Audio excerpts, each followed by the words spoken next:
Iris को लगा था कि प्रॉन फैमिली के सर्वेंट उससे हेट करेंगे क्योंकि प्रॉन फैमिली उसे हेट करती है, लेकिन यहाँ आकर उसे ऐसा सेंस नहीं हो रहा था। वो सोचती है कि क्या हेराल्ड ने जिस दिन माफ़ी मांगी थी उस दिन ही उन दोनों की प्रॉब्लम सॉल्व हो गई थी। फिर हेराल्ड खालिद से भीख मांगता है कि प्लीज़ हमारे लैंड को बचा लीजिए।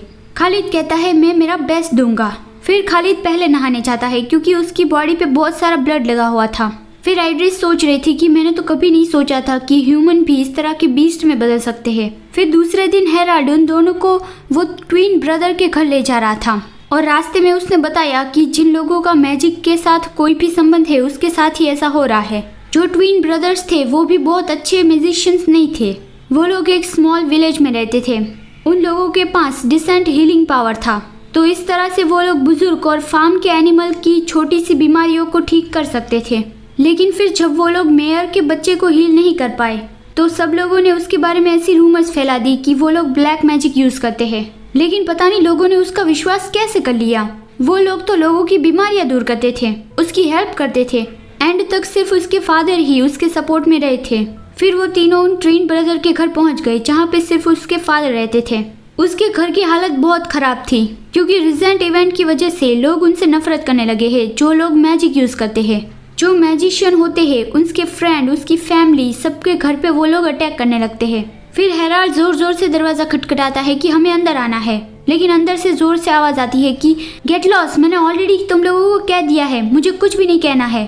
मेरे बेटों का कोई भी दोष नहीं था, इसमें सिर्फ तुम्हारी ही गलती है कि मेरे बेटे इस तरह से बदल गए थे।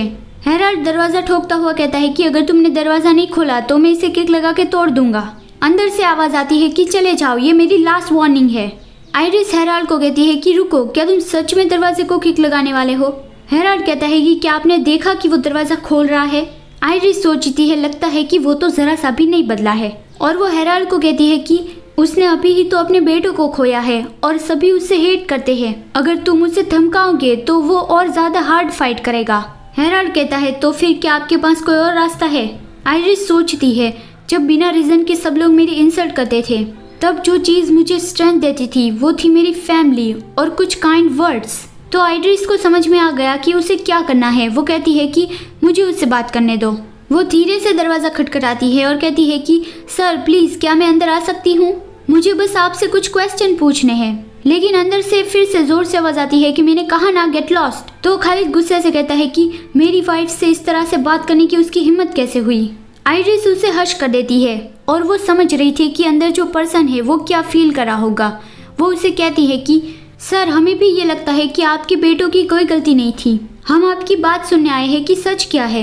मैं ये समझ सकती हूँ कि आप अभी बहुत ज्यादा दुखी हैं, लेकिन आपको हमें बताना होगा कि क्या हुआ था ताकि ऐसा फिर कभी ना हो। आइरिस की ये बातें सुन के तो हेराल्ड और खालिद दोनों ही सरप्राइज रह गए थे। आइरिस कह रही थी कि मुझे पक्का यकीन है कि इसका कोई तो रीजन होगा जिससे आपके बेटों ने कंट्रोल खो दिया था। मैं वही रीजन ढूंढना चाहती हूँ और ये प्रूव करना चाहती हूँ कि वो लोग इनोसेंट थे। आपके बेटों के लिए क्या आप हमसे थोड़ी देर बात करना चाहते हैं? इतना कुछ कहने के बावजूद भी अंदर से कोई आवाज नहीं आती। तो हेराल्ड आइरिस को कहता है कि ये काम नहीं कर रहा है, हमें दरवाजा तोड़ना ही पड़ेगा। लेकिन तभी दरवाजा खुलता है और अंदर से वो कहता है कि अंदर आ जाओ। सबको अंदर लेके वो सबको बैठने के लिए कहता है। आइरिस कहती है कि हमें बस आपसे कुछ क्वेश्चन ही पूछने हैं। खालिद पूछ रहा है कि क्या जब आपके बेटों ने कंट्रोल खो दिया था तब आपने नोटिस किया था कि उनमें कोई बदलाव आया था? उसके रूप बदलने से पहले क्या कुछ अलग हुआ था? वो ऑलमैन बताता है कि ल्यूटा और लीटन वो बहुत ही काइंड बच्चे थे। उन लोगों के पास बस वीक हीलिंग मैजिक था, इसीलिए उन लोगों को कासल में जाकर काम करने का मौका नहीं मिला। वो उन दोनों की पूरी लाइफ इस छोटे से विलेज में ही रहे थे और इस विलेज में जिन लोगों को उसकी हीलिंग पावर की जरूरत होती थी वो उन लोगों की हेल्प करते थे। दूसरे लोगों को पेन में देखकर उन लोगों को अच्छा नहीं लगता था, तो वो हमेशा ही उन लोगों का बेस्ट करने की ट्राई करते थे। लेकिन उन मेयर और बाकी के विलेजर्स ने कहा कि मेरे लड़के झूठे थे। उन लोगों को तो ये भी पता नहीं था कि ब्लैक मैजिक को कैसे यूज करना है, और वो विलेजर्स पे गुस्सा दिखाता है कि उन लोगों को तो पनिश करना चाहिए। आइरिस पूछती है कि आपके बेटों ने कंट्रोल खोया था, उसके एक दिन पहले कुछ अजीब हुआ था? तो वो ओल्डमैन बताता है कि पिछले कुछ दिनों से एक स्ट्रेंज पर्सन कुछ बार उन लोगों से मिलने आया था। वो डेफिनेटली इस गांव का तो नहीं था। आइरिस ये सुन के चौंक गए और वो तुरंत ही पूछती है कि क्या आपको पता था कि वो पर्सन कौन था? ओल्डमैन बताता है ल्यूटा और लीटन सिर्फ उन्हें फ्रेंड कह के बुला रहे थे। मुझे वो थोड़ा सस्पिशियस लगा था तो मैंने उनसे उसके बारे में सवाल भी पूछा था, लेकिन उन दोनों ने सिर्फ मुझे इतना ही बताया कि वो वही पर्सन है जो उन दोनों को लाइक करता है। हेराल्ड पूछता है वो पर्सन कैसा दिखता था। ओल्डमैन बताता है वो पर्सन हमेशा ही ब्लैक क्लॉक पहने आता था, तो मैंने कभी उसका चेहरा नहीं देखा, लेकिन उसकी आवाज़ से मैं ये बता सकता हूँ कि वो एक आदमी था। आइरिस पूछती है लेकिन आपको ये कैसे पता चला कि वो इस विलेज का नहीं था। ओल्डमैन बताता है मैं दूर से ही ये देख सकता था कि उसके कपड़े बहुत ज़्यादा एक्सपेंसिव थे।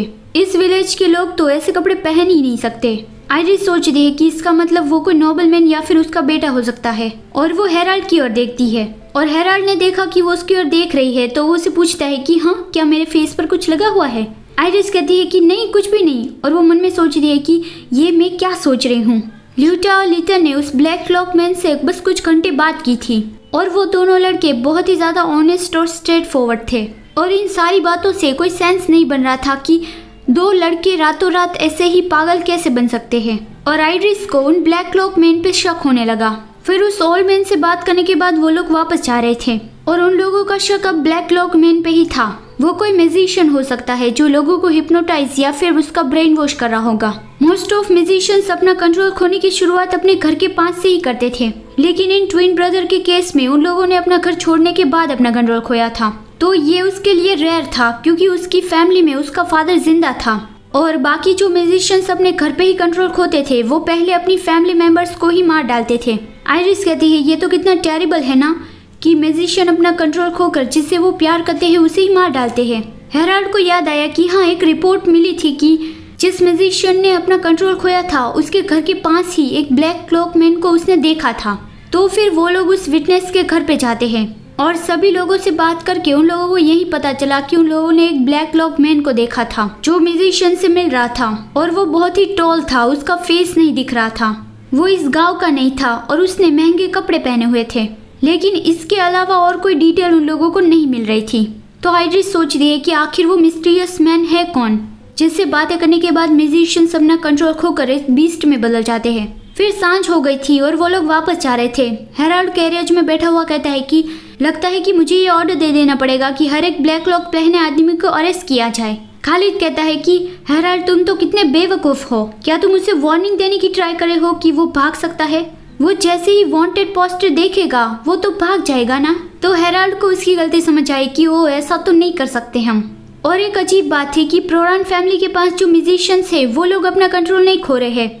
जो म्यूजिशियंस सिर्फ विलेज में रह रहे हैं वही अपना कंट्रोल खो रहे हैं। अभी विलेज में ज्यादा म्यूजिशियंस नहीं बचे हैं, जो अपना कंट्रोल खोते हैं उनकी केयर कर ली जाती है, और कुछ म्यूजिशियंस तो यहाँ से भाग गए हैं क्योंकि विलेजर्स ने ही उनको यहाँ से भगा दिया।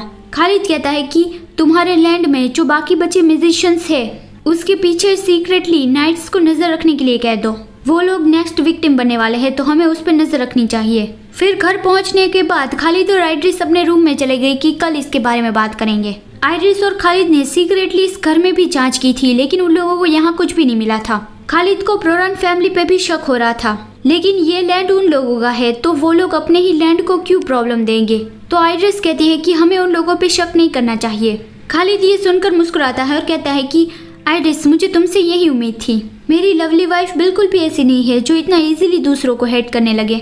और वो आइरिस को हक करता है और कहता है कि उस वक्त जब तुम खुद पे गिव अप करने वाली थी तब मैं डर गया था कि मैं शायद तुमको खो दूंगा, लेकिन लगता है कि मुझे तुम्हारे बारे में चिंता करने की जरूरत नहीं है, तुम तो हमेशा ही जो हो वही रहती हो। आइरिस भी मुस्कुराती हुई कहती है कि वो क्योंकि तुम हमेशा मेरे साथ रहते हो Khalid, thank you so much. Khalid कहता है आगे जाके सिचुएशन बहुत ज्यादा मुश्किल होने वाली है, अगर तुम्हें कुछ भी ठीक ना लगे तो तुम्हें मुझे बता देना है, ठीक है? आइरिस कहती है कि हाँ मैं तुम्हें बता दूंगी। वो दोनों एक दूसरे को आई लव यू कहते हैं। और फिर दूसरे दिन हेराल्ड अपने असिस्टेंट से खुशफुसा के बात कर रहा था, तो खालिद सोचता है कि आखिर हो क्या रहा है। फिर हेराल्ड बताता है कि एक दूसरा अटैक हुआ था और ये इतना अचानक से हुआ तो हम कुछ भी नहीं कर पाए। अब विलेज में सिर्फ 8 म्यूजिशियन ही बचे हैं। खालिद कहता है ऐसा लगता है कि जो भी इन सब के पीछे है वो ज्यादा से ज्यादा डैमेज देना चाहता है। और वो पूछता है कि जो म्यूजिशियन जिंदा है उनमें से पॉपुलर विलेज में कौन रहता है। तो हेराल्ड बताता है कि उसका नाम रॉय है, वो एक प्रोफेशनल म्यूजिशियन है, उसे एशियंट लैंग्वेज भी पता है। दूसरे विलेजर्स उसके बारे में कहते हैं कि वो डेविल का पुजारी है। सभी म्यूजिशियंस रात में ही अपना कंट्रोल खोते हैं, तो खालिद कहता है कि चलो उससे सुबह मिलने जाते हैं और रात को उस पर नजर रखेंगे। फिर वो लोग रॉय के घर पे उससे मिलने पहुंच गए और उसके घर में अंदर चल के पूछा कि क्या तुमने रिसेंटली ब्लैक क्लॉक पहने आदमी को देखा है। रॉय तुरंत ही जवाब देता है कि नहीं, मैंने नहीं देखा। खालिद पूछता है कि क्या ऐसी बात है, तो रॉय कहता है कि ऑफ कोर्स मैंने ऐसा कभी नहीं देखा है। तो आइरिस और खालिद उन दोनों को उस पर शक हो गया कि उसने तुरंत ही जवाब दे दिया। ऐसा लगता है कि वो कुछ छुपा रहा है।